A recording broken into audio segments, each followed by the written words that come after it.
pieces, broken and scattered, in mercy gathered, mended and whole, empty-handed, but not forsaken. I've been set free. I've been set free. Amazing grace, how sweet the sound that saved a wretch like me. Oh, I once was lost, but now I'm found. Was blind, but now I see.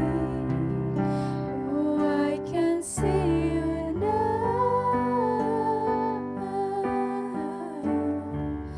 Oh, I can see the love in your eyes. Laying yourself down,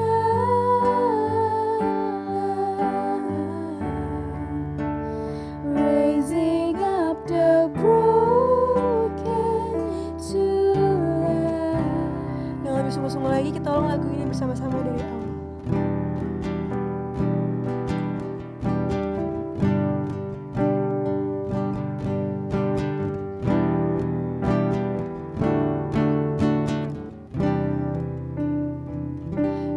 Take our failure, you take our weakness. You set your treasure in jars of clay.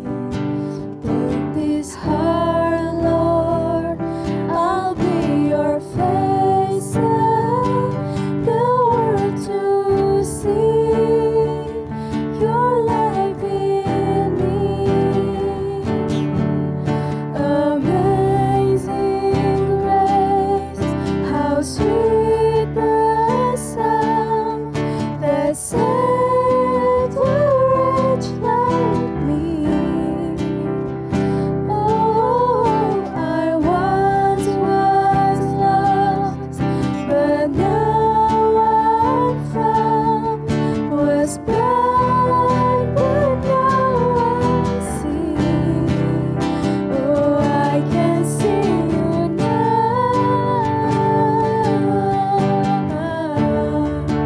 Oh, I can see the love in your eyes. Laying yourself down,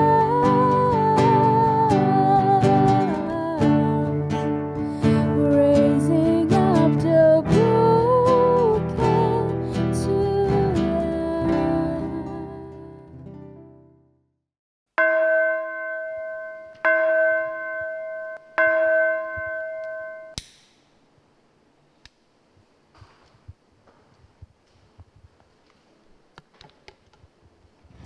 Selamat pagi teman-teman, untuk memulai ibadah kita pada hari ini, marilah kita menyanyikan lagu dari NKB 3, Terpujilah Allah.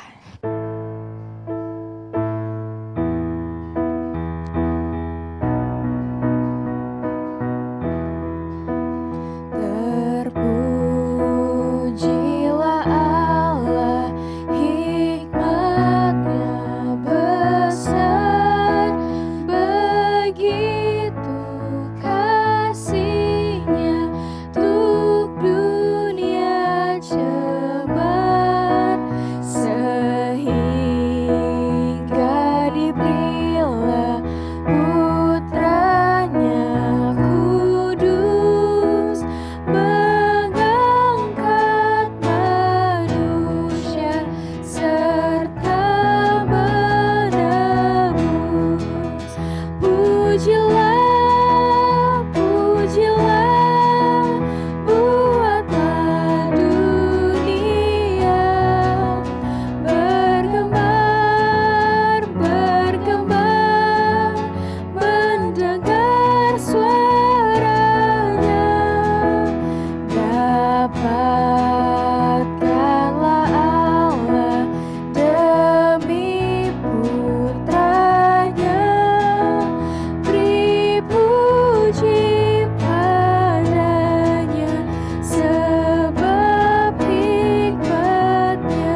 Mari kita nyanyikan bait yang kedua. Dan darah anaknya lah yang menebus. Dan darah anaknya lah yang menebus mereka yang yakin kan janji kudus. Dosanya betapapun juga keji, dihapus olehnya, dibasuh.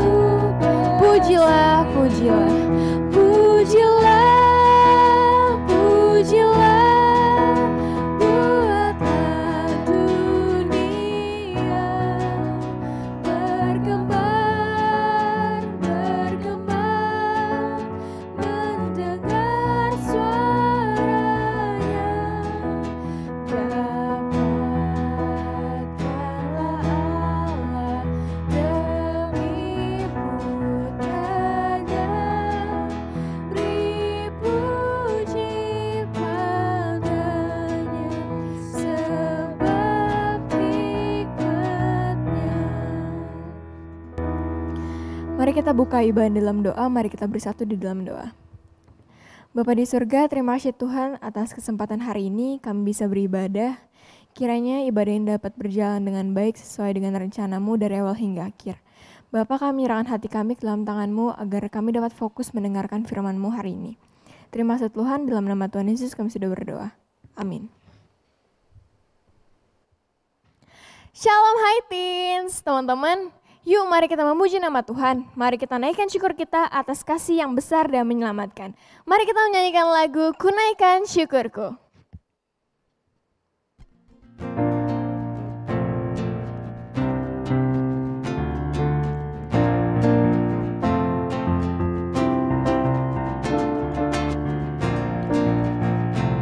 Mari kita nyanyikan lagu ini. Kita mau katakan kasih yang begitu besar. Kasih yang begitu besar, lebih kuat dari dosa. Kasih yang menemukanku, selamatkan dan pulihkanku. Ku naikkan syukurku, ku naikkan syukurku. Ku takkan berhenti memuji, meninggikan nama-Mu selalu, menari, memuliakan-Mu. Dibebaskan, dibangkitkan hidup yang Kau beri, dan kini hanya untuk-Mu. Mari kita nyanyikan lagu ini dari awal. Kasih yang begitu besar. Kasih yang begitu besar, lebih kuat dari dosa. Kasih yang menemukanku, selamatkan dan pulihkanku. Ku naikkan syukurku, ku takkan berhenti memuji, meninggikan nama-Mu selalu, menari, memuliakan-Mu. Dibebaskan, dibangkitkan hidup yang Kau beri, dan kini hanya untuk takkan pernah berhenti memuji, meninggikan nama-Mu selalu, menari, memuliakan-Mu. Dibebaskan, dibangkitkan hidup yang Kau beri, dan kini hanya untuk-Mu. Teman-teman, sekarang waktu kita untuk mendengarkan firman Tuhan. Mari kita persiapkan hati dan pikiran kita. Sebelum kita mendengarkan firman Tuhan, mari kita menyanyikan lagu Pribadi yang Mengenal Hatiku.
Aku haus.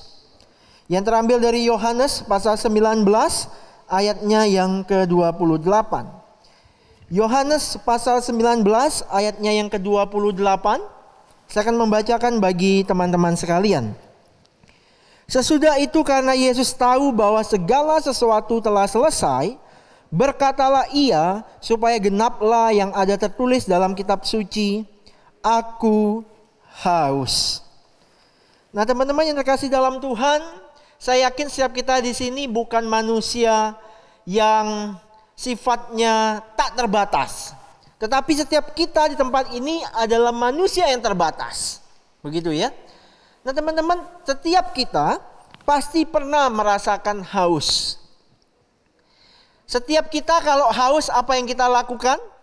Kita cari ayam goreng KFC atau cari es kelapa segar. Kalau teman-teman lagi haus. Saya yakin dan percaya teman-teman gak akan pilih ayam goreng, begitu ya. Tapi teman-teman pasti akan pilih air kelapa yang segar untuk diminum. Yang akan membuat kita lepas dari dahaga. Yang akan membuat kita tidak kehausan lagi teman-teman sekalian. Karena memang betul teman-teman sekalian, bahwa manusia itu sangat perlu air untuk bertahan hidup. Setidaknya sekitar 80% tubuh manusia itu terdiri dari air. Ya, bahkan ada penelitian yang bilang kita bisa nggak makan seminggu, kita bisa tetap hidup teman-teman. Tetapi kalau nggak minum selama 3 hari, maka tubuh kita akan mengalami dehidrasi yang sangat hebat.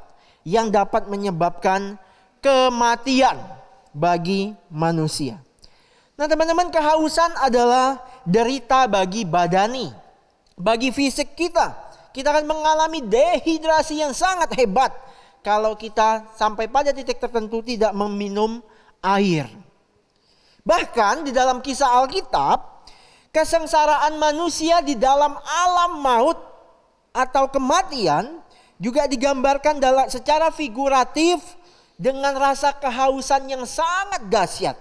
Kalau teman-teman tahu kisah dalam Lukas pasal 16 ayat 24 tentang orang kaya yang berseru kepada Bapak Abraham.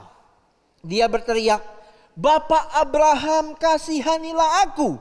Suruhlah Lazarus supaya ia mencelupkan ujung jarinya ke dalam air dan menyejukkan lidahku. Sebab aku sangat kesakitan dalam nyala api ini." Nah teman-teman, orang kaya pada waktu itu sedang mengalami rasa sakit akibat api teman-teman sekalian. Yang membuat dia merasa panas, merasa butuh air teman-teman. Bahkan penggambaran figuratif tentang rasa haus yang begitu dahsyat itu ada di dalam alam maut. Gitu ya.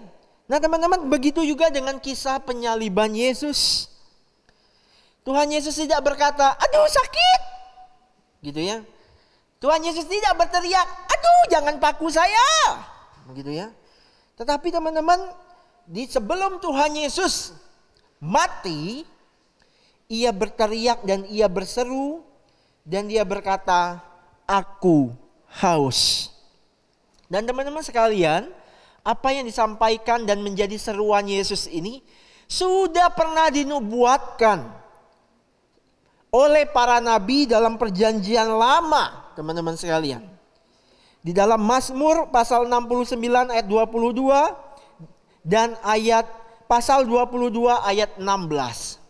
Dinubuatkan bahwa teman-teman sekalian, Yesus memang akan mengungkapkan kata ini, "Aku haus." Dan ini adalah perkataan kelima dari serangkaian 7 perkataan salib. Mari kita akan melihat teman-teman sekalian, apa sih arti dan makna dari kalimat yang Yesus sampaikan ini. Aku haus. Teman-teman, ini bukan perkara yang mudah. Karena banyak macam versi penafsir di dalam menafsirkan bagian ini. Tapi setidaknya saya akan ingin memberikan 2 pandangan besar di antara penafsir-penafsir Alkitab. Yang pertama, pandangan bahwa kalimat Yesus ini hanyalah sebatas kalimat yang figuratif. Atau dengan kata lain, Yesus tidak benar-benar bermaksud menyatakan bahwa ia kini sedang dahaga dan membutuhkan air untuk diminum. Jadi ini hanya sebatas penggambaran aja atau metafora aja begitu ya. Figuratif sifatnya, tidak sebenarnya Yesus haus. Tetapi ia ingin menyatakan bahwa ia secara tidak benar-benar haus, intinya begitu, ya. Kenapa teman-teman banyak penafsir yang mengatakan demikian? Karena ini merujuk kepada berbagai macam kisah di dalam Injil Yohanes di mana Yesus mengatakan bahwa dia adalah air hidup. Ya, dia adalah air. Bagaimana Yesus yang dikatakan adalah air hidup itu tapi dalam kondisi yang haus pada saat dia disalib. Nah, ini dikatakan bahwa ini bukan harafiah. Jadi ini hanya figuratif aja karena Yesus adalah air hidup. Nah, kalau teman-teman ingat dalam Yohanes pasal 4, ketika Yesus bercakap-cakap dengan seorang perempuan Samaria di tepi sebuah sumur, Yesus berkata demikian, "Jikalau engkau tahu tentang karunia Allah dan siapakah dia yang berkata kepadamu, berilah aku minum, niscaya engkau telah meminta kepadanya dan ia telah memberikan kepadamu air hidup. Barang siapa minum air itu, ia tidak akan haus lagi untuk selama-lamanya." Jadi menurut pandangan penafsir yang mengatakan ini hanya figuratif, mereka mengatakan bahwa Yesus saat itu, teriakan yang diserukan oleh Yesus, "Aku haus" ini menunjukkan bukan bahwa Yesus itu benar-benar haus, tetapi betapa Yesus bukan hanya harus menanggung siksaan secara badani, tetapi juga teman-teman sekalian, dia seperti akan terpisah dengan rohnya. Ya, jadi Yesus menanggung hal yang begitu berat sehingga rohnya itu ketika Yesus mati akan meninggalkan tubuhnya dan kembali kepada kekekalan begitu. Tetapi teman-teman, pandangan ini banyak mendapatkan respon yang keras dari penafsir-penafsir lainnya. Karena apa? Karena kalau Yesus akan pergi meninggalkan tubuhnya, teman-teman sekalian, rohnya pergi, berarti terjadi sebuah keterpisahan di antara relasi Trinitas, Bapa, Putra, dan Roh Kudus. Padahal kita tahu teman-teman sekalian bahwa relasi Trinitas tidak akan terpisahkan. Gitu ya. Nah teman-teman, pandangan figuratif ini memiliki kelemahan-kelemahan tersendiri. Dan dibantah oleh pandangan kedua bahwa sebagian ahli memahami teriakan "aku haus" di dalam pengertian benar-benar harafiah. Yesus itu benar-benar sedang haus dan sangat-sangat dahaga. Teman-teman, memang satu sisi Yesus Kristus itu adalah Allah yang sejati, tapi juga dia adalah manusia yang sejati. Dia punya rasa haus, dia punya rasa lapar. Dan teman-teman bayangin kalau kita lihat kisah penyaliban Yesus. Yesus itu tidak minum sama sekali. Ya, sejak dia dicambuk, sejak dia memikul salib sampai ke bukit Golgota, dia tidak minum sedikit pun. Bayangin kalau teman-teman bekerja keras seharian begitu ya, tanpa minum satu gelas air pun. Apa yang teman-teman akan rasakan? Rasa haus yang begitu hebat. Demikian juga dengan Yesus. Makanya sebagian penafsir berkata bahwa "aku haus" teriakan ini benar-benar berasal dari kemanusiaan Yesus Kristus. Seorang manusia yang dapat merasakan dahaga setelah kehilangan begitu banyak cairan tubuhnya. Darah berceceran di mana-mana teman-teman sekalian. Mahkota duri yang menancap di kepalanya yang mengeluarkan darah juga. Semuanya teman-teman sekalian, cairan di dalam tubuh Yesus seperti keluar dari tubuhnya. Nah teman-teman, hal ini menyebabkan akhirnya banyak penafsir berkata dan menerima bahwa benar-benar ini refleksi harafiah dari Yesus yang menanggung beban yang begitu luar biasa, yang begitu hebat teman-teman sekalian, sehingga membuat dia harus berseru "aku haus". Dia mendapat siksaan yang begitu hebat, mendapat beban yang begitu hebat, tidak hanya secara jasmani, tetapi juga dia harus menanggung dosa umat manusia. Jadi ini teman-teman, teriakan aku haus ini seperti puncak di mana dosa manusia itu dilimpahkan kepada Yesus dan dia mengalami sebuah pergolakan yang begitu hebat sampai dia berteriak, aku haus. Gitu ya. Nah teman-teman yang terkasih dalam Tuhan, ada beberapa pertimbangan reflektif lainnya yang dapat kita aplikasikan dalam kehidupan kita hari ini sebagai umat percaya. Mungkin teman-teman berkata, aduh penjelasan Koko tadi itu sangat-sangat sulit dimengerti. Ya saya mengertinya hanya sebatas ya aku haus ya dia butuh minum. Begitu ya. Tapi teman-teman ada makna reflektif lain di balik kalimat haus ini yang harus kita pahami bahwa betapa dalam dan luar biasanya perjuangan dan pengorbanan Yesus buat engkau dan saya.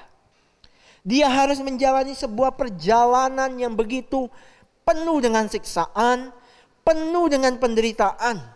Dan dia tidak mundur dari semua itu. Dan dia berteriak, aku haus, menggambarkan dia sudah hampir selesai teman-teman sekalian.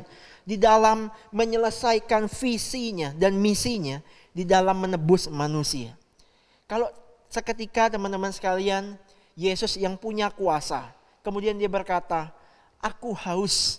Kemudian dia bilang, udahlah ya, saya nggak kuat lagi, saya turun aja dari salib, saya balik ke sorga. Teman-teman, engkau dan saya nggak akan selamat. Gitu ya. Kita nggak akan memperoleh penebusan di dalam diri Yesus Kristus. Tetapi hal ini mengingatkan kita setidaknya beberapa hal. Yang pertama teman-teman sekalian, hidupmu dan hidupku bisa saja mendapatkan kesulitan dan masalah. Hidupmu dan hidupku bisa saja kita berhadapan dengan tantangan kehidupan yang begitu sangat berat. Yang membuat kita sampai mungkin tidak berdaya. Kita nggak tahu lagi harus seperti apa. Ingat, ketika engkau berada dalam fase itu, refleksikan kembali kisah ini. Yesus tidak mundur, teman-teman sekalian. Yesus tidak menyerah. Oleh karena itu, engkau dan saya tidak boleh menyerah. Teman-teman sekalian, hari ini banyak orang-orang Kristen tanpa terkecuali yang hidup di dalam depresi yang begitu berat. Bahkan tidak jarang dari mereka yang mengakhiri hidup mereka. Karena mereka tidak sanggup lagi menjalani kesulitan yang mereka hadapi. Mereka seperti punya Yesus setiap hari Minggu. Mereka seperti bisa mengangkat tangan mereka hari Minggu menyembah Tuhan. Tetapi Senin sampai Sabtu, ketika mereka harus berhadapan dengan realita kehidupan mereka, mereka seperti tidak punya Yesus dalam hidup mereka. Teman-teman, saya tidak tahu hari ini apa yang menjadi pergumulan hidupmu. Saya tidak tahu betapa beratnya persoalan yang sedang menerpa hidupmu. Tetapi ingatlah peristiwa Yesus ini. Yesus tidak pernah menyerah untuk menyelamatkan engkau dan saya. Jangan pernah menyerah atas hidupmu yang sampai hari ini Tuhan berikan. Yesus tidak pernah menyerah untuk menjalani perjalanan salibnya. Dan dia tidak pernah mundur satupun. 1 inci pun. Oleh karena itu kita tidak boleh menyerah. Kemudian yang kedua teman-teman sekalian, dari kisah ini kita diingatkan bahwa engkau dan saya tidak sendiri. Yesus peduli dan mengerti atas persoalan yang engkau alami. Kita jangan pernah merasakan bahwa kita sendirian menanggung persoalan dan pergumulan hidup kita. Sehingga orang lain mungkin tidak peduli dengan kita. Orang tua kita nggak peduli dengan kita. Tetapi teman-teman, Yesus peduli dengan hidupmu dan hidupku. Karena apa? Karena Yesus pernah dan sangat mengerti apa itu yang namanya sakit. Yesus sangat tahu dan mengerti apa itu yang namanya penderitaan.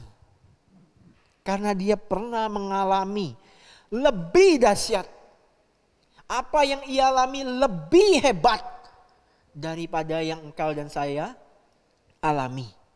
Oleh karena itu teman-teman sekalian, jangan pernah engkau merasa sendiri ketika engkau sedang menghadapi pergumulan dan tantangan hidup. Ingat, Yesus ada buat engkau dan saya. Yesus ada buatmu dan buatku. Karena dia pernah mengalaminya. Dia tahu apa itu sakit, dia tahu apa itu pergumulan, dia tahu apa itu persoalan. Karena dia pernah mengalami dan berada dalam fase yang sangat-sangat hebat pada waktu itu. Teman-teman yang terkasih dalam Tuhan, di momen Prapaskah ini kita kembali diingatkan untuk kembali merefleksikan hidup kita. Yesus telah memberikan hidupnya buat engkau dan saya. Oleh karena itu mari, yang pertama, kita jangan menyerah dengan hidup kita. Hari ini kita boleh ada, itu karena Tuhan. Karena Tuhan yang memberi hidup itu buat engkau dan saya, maka Dia tidak akan pernah meninggalkan engkau dan saya. Tuhan yang memberi itu. Tuhan yang akan memelihara dan menopangmu dan menopangku. Oleh karena itulah Dia datang ke dalam dunia ini sebagai wujud kasih-Nya yang begitu besar. Dia tidak mau engkau menyerah. Dia tidak mau engkau bunuh diri. Dia tidak mau engkau frustasi dan depresi. Tetapi yang Ia mau adalah gantungkan, serahkan hidupmu kepada Kristus. Kiranya teman-teman sekalian boleh semakin merefleksikan bahwa Tuhan itu adalah Allah yang Immanuel. Allah yang selalu mengasihimu. Allah yang selalu menopang kita. Allah yang selalu memelihara kehidupan kita. Dari dulu, sekarang, dan sampai selama-lamanya. Kiranya Tuhan boleh memberkati kita pada pagi hari ini. Mari kita mengambil waktu hening sejenak di dalam merefleksikan firman Tuhan ini.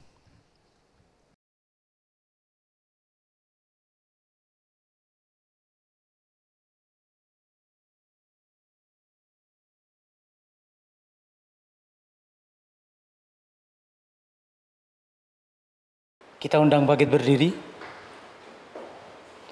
bersama dengan gereja di segala abad dan tempat, masa lalu, masa kini, dan masa yang akan datang. Kita akan memperbarui iman percaya kita seturut dengan pengakuan iman rasuli yang berbunyi demikian. Aku percaya kepada Allah, Bapa yang Maha Kuasa, Khalik langit dan bumi, dan kepada Yesus Kristus, anaknya yang tunggal Tuhan kita, yang dikandung dari Roh Kudus, lahir dari anak darah Maria, yang menderita sengsara di bawah pemerintahan Pontius Pilatus, disalibkan, mati dan dikuburkan, turun ke dalam kerajaan Maut. Pada hari yang ketiga, bangkit pula dari antara orang mati, naik ke surga, duduk di sebelah kanan Allah Bapa yang Maha Kuasa. Dan dari sana Ia akan datang untuk menghakimi orang yang hidup dan yang mati. Aku percaya kepada Roh Kudus, gereja yang kudus dan am, persekutuan orang kudus, pengampunan dosa, kebangkitan orang mati, dan hidup yang kekal. Amin. Silakan duduk. Saya akan memimpin setiap kita untuk menaikkan doa syafaat kita. Tuhan, terima kasih buat pagi hari ini. Kami boleh bersama-sama beribadah, memuji Tuhan, mendengarkan firman Tuhan. Biarlah semuanya ini boleh membawa kami merefleksikan hidup kami. Betapa besar anugerah-Mu dalam hidup kami ya Tuhan. Betapa luar biasanya pengorbanan-Mu buat kami semua. Engkau rela memberikan hidup-Mu. Engkau rela melalui sebuah perjalanan salib yang begitu panjang, yang begitu menyakitkan. Tetapi Engkau tidak pernah menyerah ya Tuhan. Karena Engkau tahu bahwa kami berharga di mata-Mu Tuhan. Makanya Engkau ya Tuhan mau merelakan hidup-Mu untuk menyelamatkan kami, menebus kami. Meskipun penderitaan itu begitu hebat. Terima kasih Tuhan Yesus atas pengorbanan, atas cinta-Mu yang begitu dalam bagi kami. Tuhan, pada pagi hari ini kami berdoa, kiranya Tuhan boleh memakai kami, menjadi saluran berkat bagi orang lain. Pakai kami untuk boleh menebarkan cinta kasih Kristus bagi orang-orang sekitar kami. Bagi mereka yang menderita, bagi mereka yang sedang berduka, bagi mereka yang sedang bergumul, bagi mereka yang sedang menangis. Kiranya Tuhan, apapun yang bisa kami lakukan, kiranya Tuhan boleh tuntun kami untuk boleh menjadi berkat bagi orang sekitar kami. Tuhan, kami berdoa menyerahkan untuk proses studi yang sedang kami jalani sampai hari ini di tengah-tengah pandemi. Secara virtual Tuhan, kiranya Tuhan boleh menolong guru-guru yang mengajar, baik setiap kami juga yang diajar sebagai murid. Kiranya Tuhan boleh memberikan kami konsentrasi yang baik, Tuhan boleh memberkati kesehatan kami, sehingga kami boleh tetap prima dalam mengikuti setiap proses belajar mengajar. Kami juga berdoa ya Tuhan, menyerahkan untuk pemerintah kami yang sampai hari ini terus berjuang di dalam menuntaskan pandemi ini di negeri Indonesia. Proses vaksinasi sudah dimulai, kiranya Tuhan boleh menuntun proses berikutnya, tahap-tahap berikutnya dari vaksinasi ini. Kami juga berdoa untuk seluruh rakyat Indonesia. Kiranya Tuhan boleh memberikan terus rasa iba, rasa partisipatif yang aktif dari setiap masyarakat Indonesia, sehingga setiap kami boleh terus mematuhi protokol kesehatan dengan baik. Sehingga kami boleh saling menolong, saling memberikan dampak positif satu dengan yang lainnya. Yang terakhir Tuhan, kami berdoa menyerahkan untuk keluarga kami masing-masing. Tuhan, kami yakin dan percaya bahwa tidak ada keluarga yang sempurna. Tidak ada orang tua yang sempurna, tidak ada saudara yang sempurna.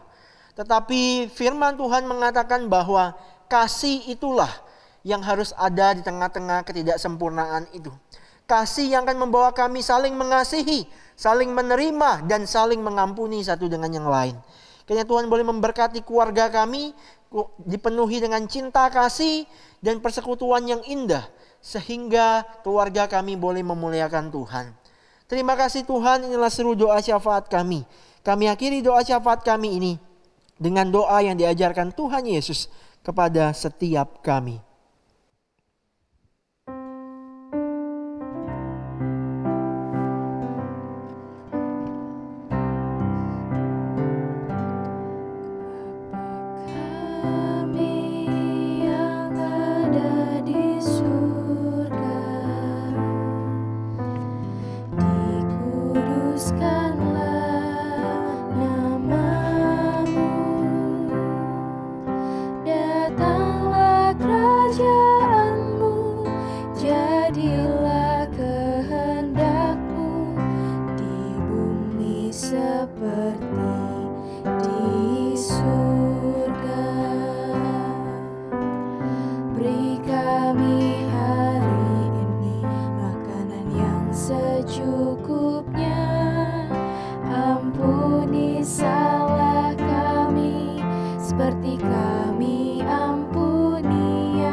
Teman-teman, tadi kita sudah mendengarkan firman Tuhan, sekarang tiba saatnya kita untuk memberikan persembahan. Kepada kita diberikan kesempatan untuk memberikan persembahan. Persembahan dapat diberikan melalui transfer atau dengan scan QR Code yang akan tertera di layar. Bisa juga digabung dengan persembahan orang tua atau diberikan menggunakan amplop dan diserahkan ke kantor TU Gereja. Kita akan mengiringi persembahan. Kita akan menyanyikan lagu dari NKB 199, Sudahkah yang terbaik kuberikan.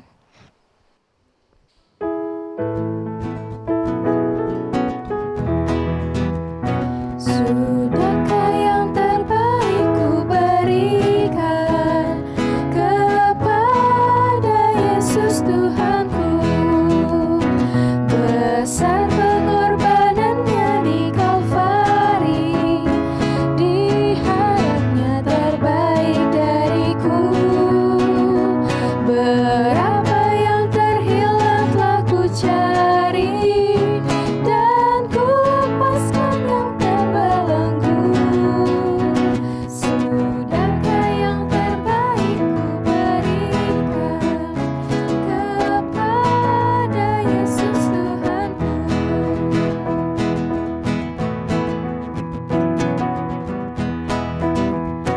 Begitu banyak waktu yang terluang, sedikit ku beri baginya. Sebab kurang kasihku pada Yesus, mungkinkah hancur pula hatinya. Berapa yang terhilang telah ku cari, dan ku lepaskan yang terbelenggu. Sudahkah yang terbaik ku berikan kepada Yesus Tuhanku. Mari teman-teman kita bawa persembahan kita ke hadapan Tuhan, mari kita bersatu di dalam doa. Bapa di surga, inilah setiap persembahan kami Tuhan, kiranya Engkau memberkati persembahan ini, kiranya Engkau menerima persembahan ini ya Tuhan, agar persembahan ini dapat digunakan untuk membantu orang-orang yang membutuhkan. Berkati juga orang-orang yang mengelola persembahan ini agar mereka dapat mengelola dengan takut akan Tuhan. Terima kasih Tuhan, di dalam nama Tuhan Yesus kami sudah berdoa dan mengucap syukur. Amin. Teman-teman, sebentar lagi kita akan mengakhiri ibadah ini. Jika hidup terasa berat dan teman-teman sudah nggak kuat lagi, serahkanlah hidup kita kepada Tuhan agar Ia menopang segala beban kita. Dia dekat pada kita dan Dia penuh kasih. Yuk teman-teman, sama-sama kita nyanyikan lagu Mengejar Hadir-Mu.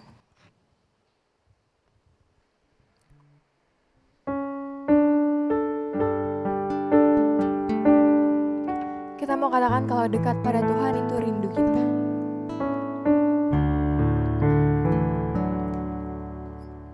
Dekat padamu. Dekat padamu, itu rinduku.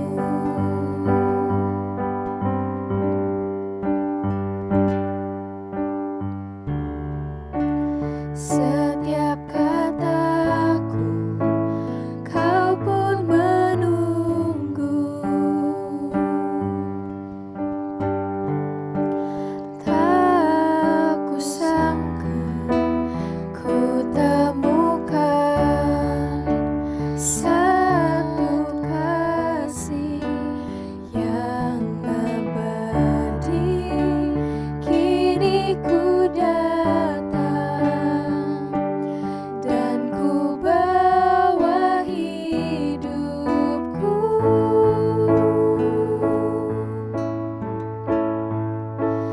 Memandang wajahmu, mengikuti kebaikanmu, mengejar hadirmu dalam hidupku.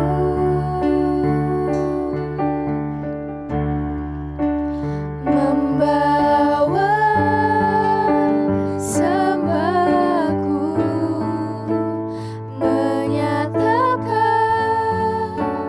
kebesaranku, mengejar hadirmu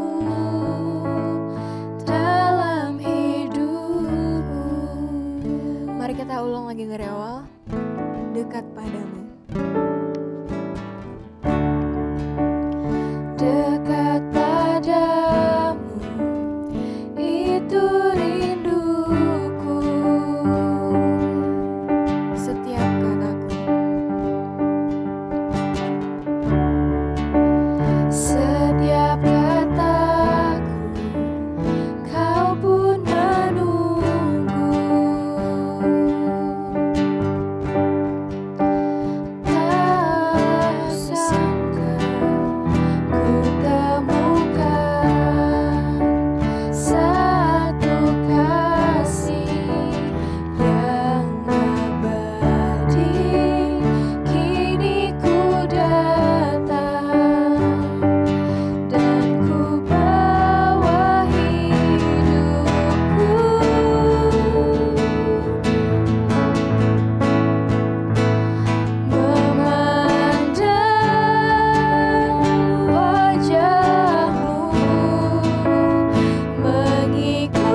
Teman-teman sekalian, arahkanlah hatimu kepada Tuhan dan terimalah berkat daripadanya.